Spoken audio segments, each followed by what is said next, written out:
What to do when preschoolers fight, when siblings fight, when they are fighting with friends, whatever. So the first thing is that you need to understand what is the goal here.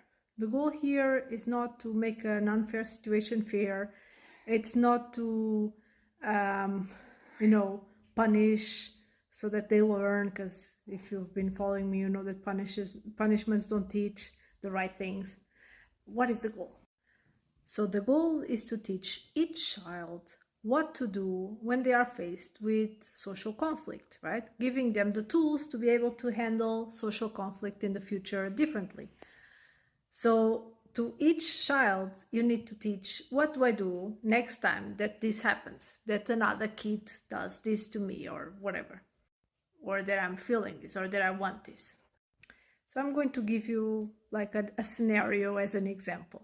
You have two children that are playing, and the boy tells the girl, I want to play with that toy, and the girl says, no, I'm playing now.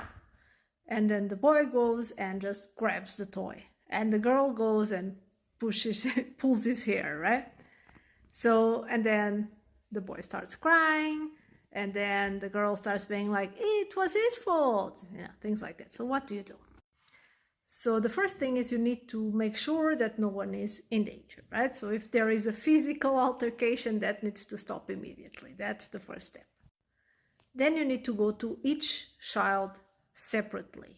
And in some situations, you might be able to handle them both together, but it's usually better to do it separately. And I advise you to always start with the younger child or the child that is the most upset, because that one is the one that will need the most help self-regulating in the moment, like needs the most immediate attention. But you will need to go to both of them.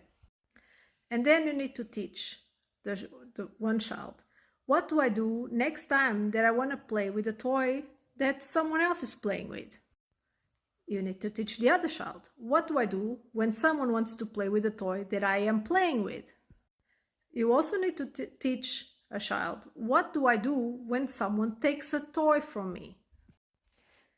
And once they are, and before you can teach anything, of course, as always, connection before correction, you need to help them self-regulate, because when their emotions are high, they will not be able to think rationally or listen to anything you're saying.